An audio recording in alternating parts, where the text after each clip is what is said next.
So guys, video reaction ulit tayo dito sa kasamahan ni ex-Marines Orly Gutesa at nagsalita na mga kababayan kung ano ang tunay na kalagayan ni Sergeant ex-Marine Orly Gutesa mga kababayan.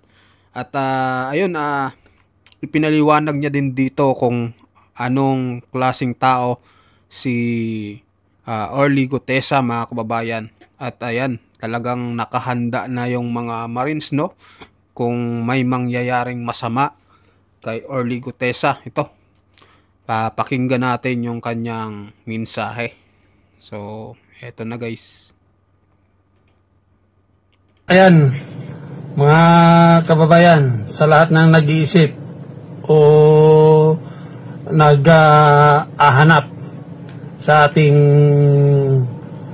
witness sa kasalukuyang investigasyon sa flood control project dyan sa Senate hearing sa Blue Ribbon Committee.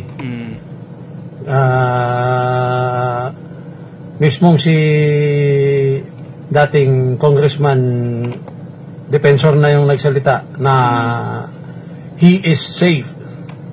Nasa pangangalaga siya ng mga kapwa namin Marines. Yun So, ang maganda.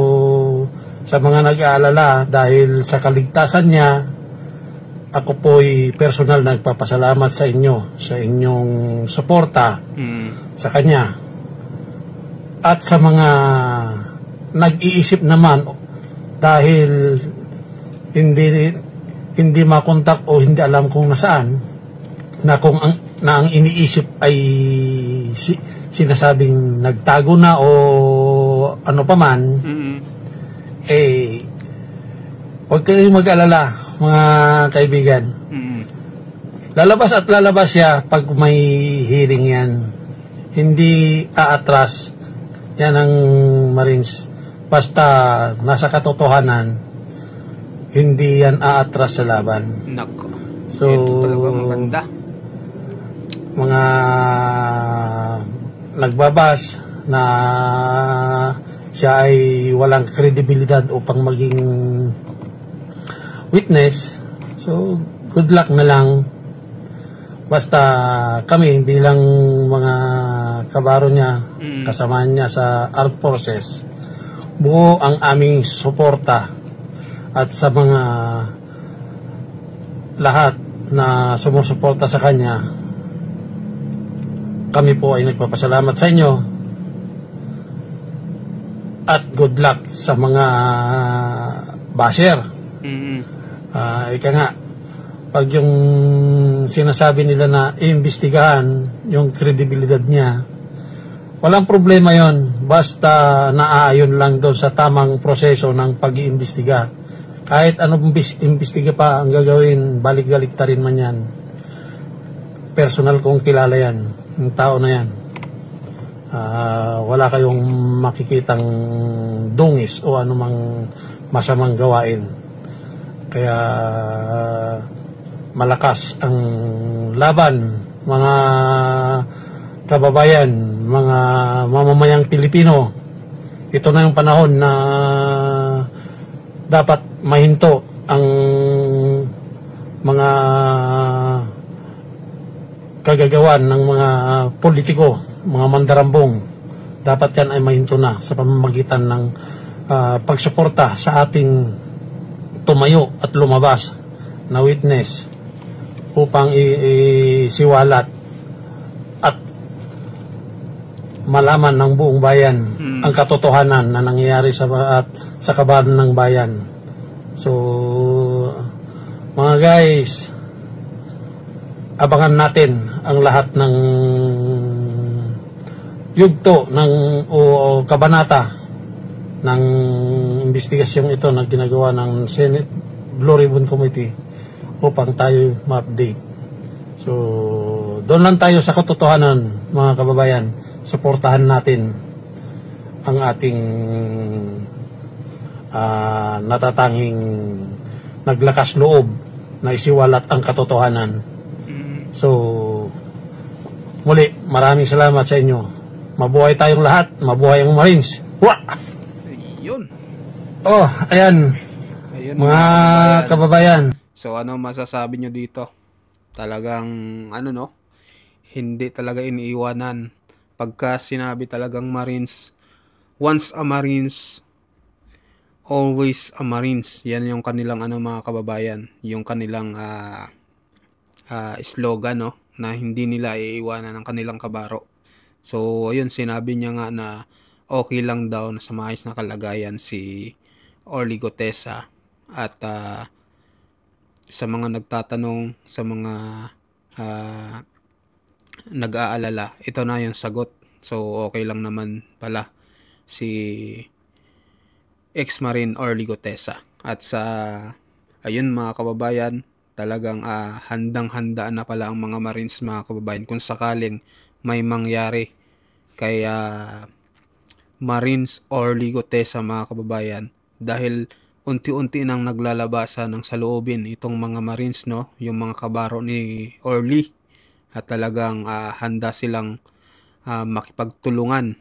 At sabi pa nga nung isa nilang kasamahan, magkakaduguan tayo kung sakaling mapatunayan na yung mga isinalaysay ni Orly Gotesa ay tama.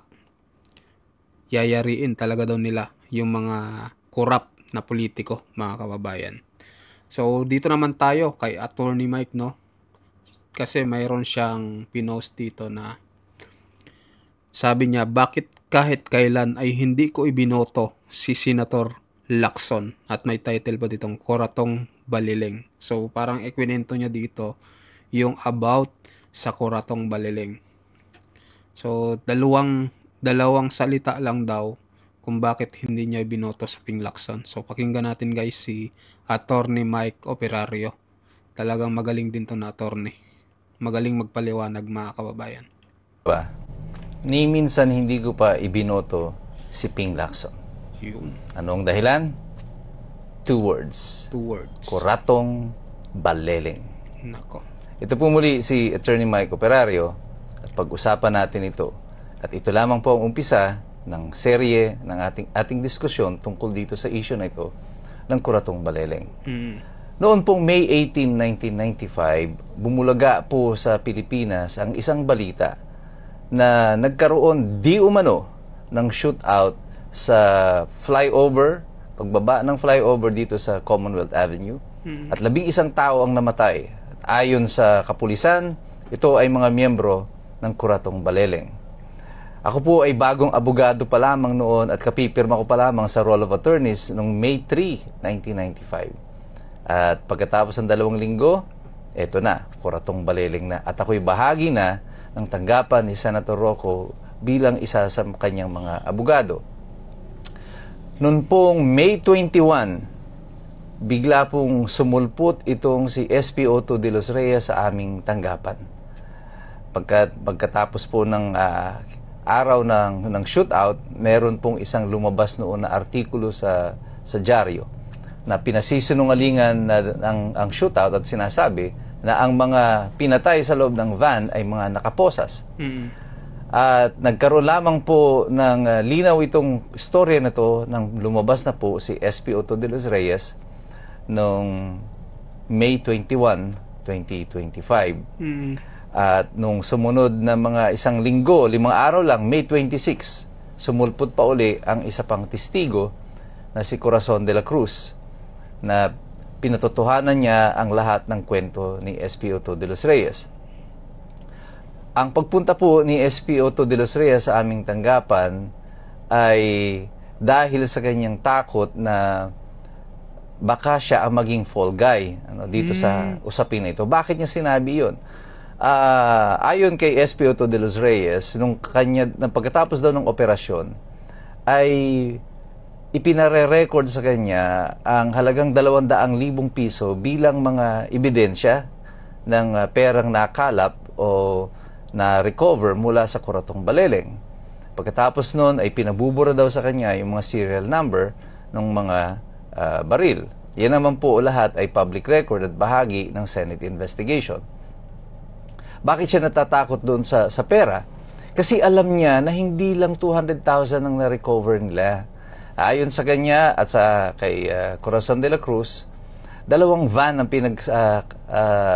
sakyan ng mga pera na umaabot sa mga 200 million pesos at meron pang mga dolyar na mga around 1.2 million dollars na nakulimbat din, na ninakaw din itong mga Kuratong Baleleng sa ilang buwan nilang pamayagpag dito sa Kamaynilaan sa pang-hold up ng mga bangko. At sa kanyang paglabas bilang testigo, inumpisahan sa Senado sa pamumuno ng Committee on Justice and Human Rights na pinamumunuan ni Senator Raul Roco at ng komite ni Ernesto Maceda at saka ni Orly Mercado ang pag-iimbestiga. Dito na nga po ay gumulong na ang mga investigasyon. At sa daloy ng mga impormasyon doon sa investigasyon, lumalabas dito na yung 200 milyong piso na na-recover, pati yung 1.2 million dollars, ay is no longer accounted for. Hindi na nga po natagpuan kung saan napunta yung mga pera na yan. Para po sa akin, nung panahon na yon, wala akong simpatsya dito sa mga Kuratong Baleleng kasi napaka-violente nila. Ito yung mga tipo ng hold-upper na mamamaril muna, papatay muna bago mag-aanunsyo ng hold-up. At sunod-sunod po yung kanilang hold-up nila noon sa Kamaynilaan. At wala kang mararamdaman na anumang lungkot sa kanilang kamatayan. Subalit, ang punto dito ay bakit kailangang i-set up pa na parang may shootout gayong nahuli naman na nila yung mga tao? Kung ang interest naman dito ay pera lang, o bakit din na lang sinalvage yung mga tao, binaon ng walang nakakaalam? Bakit kailangan may shootout pa? Sa mga pagtatanong doon sa Senado, lumabas na kapag pala may shootout, mayroong instant promotion ang mga involved doon sa operation. At bagamat mayroong supposed reward kina De Los Reyes ang kanilang promotion, mas masidhi yung kanyang takot na sila ay gawing fall guy dito sa sitwasyon na ito at yung konsensya niya na mayroong 11 tao na pinatay nung araw na iyon ng walang kalaban-laban. Well, 8 sa kanila ay inaresto sa Superville Subdivision sa Parañaque. Ito yung talagang mga miyembro ng Kuratong Baleleng. 3 sa kanila ay hinuli sa hiwalay na operasyon at dinala na lamang sa Camp Crame ayon sa testimonya ni SP Otto de los Reyes at saka ni Corazon de la Cruz.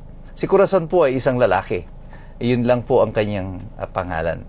Pero matapos ang ilang oras ng pagkakadetine sa Camp Crame, sinakay nila sa van yung mga tao at nag-proceed sila papunta dito sa Commonwealth at doon na nga nangyari ang putukan.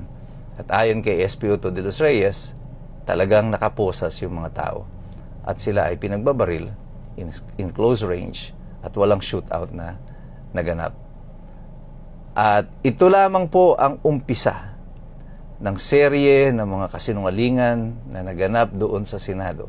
At ikukwento ko pa sa inyo yung mga totoong nangyari doon sa investigasyon na yan sa Senado dito sa issue ng Kuratong Baleleng. Pero mayroong isang tao na ngayon ay hayag din at lutang na lutang dyan sa Senado na alam kung ano ang nangyari dito sa investigasyon ng Kuratong Baleleng sapagkat siya ang unang tumayong abogado ni SPO2 Eduardo de los Reyes. At yan ay si Kiko Pangilinan na ngayon ay umuupo mga kababayan, kasama nanayo ang balahibo ko. Pati po, si Kiko Panghilinan pala, alam din yung kwento sa Kuratong Baleleng. ng mayorya kasama ni Ping Lacson. Marami pong mga bagay pa tayong dapat malaman at ipapaalam ko sa inyo base sa aking personal na kaalaman sa kung ano ang nangyari dito sa Kuratong Baleleng at dito kay Ping Lacson. At ito yung mga dahilan kung bakit hindi ko siya kahit kailan iboboto bilang senador o anumang posisyon na kanyang tatakbuhin. Patuloy po tayong magmasid, mag-aral, at tayo po ay makialam sapagkat mahirap pong makialam ang taong walang alam. God bless you, God bless us all. Mabuhay ang Republika ng Pilipinas. So ayun mga kababayan, no, masasabi nyo dito no sa kwento ni Attorney Mike Operario about sa Coratong Baliling? No, grabe. Ako wala akong alam sa ganitong Coratong Baliling na ito kasi bata pa yata ako nito. Siguro elementary pa ako. Kaya wala pa akong muwang sa mga politics na yan. So ito nalalaman natin no, yung mga kwento-kwento kasi ito si attorney abogado na rin pala siya nung panahon na yun. At nakakapasok siya sa Senado. So ayun yung kwento niya at kaya hindi niya daw ibinoto si Ping Lacson. Sa panig naman no, nung kasamahan ni ex-Marine Orly Gutesa, ano rin masasabi niyo doon guys sa kanyang talumpati, no? Pabor ba kayo? Anong komento nyo? At mag-comment kayo mga kababayan, i-like nyo na rin itong video. Maraming salamat po sa inyong lahat.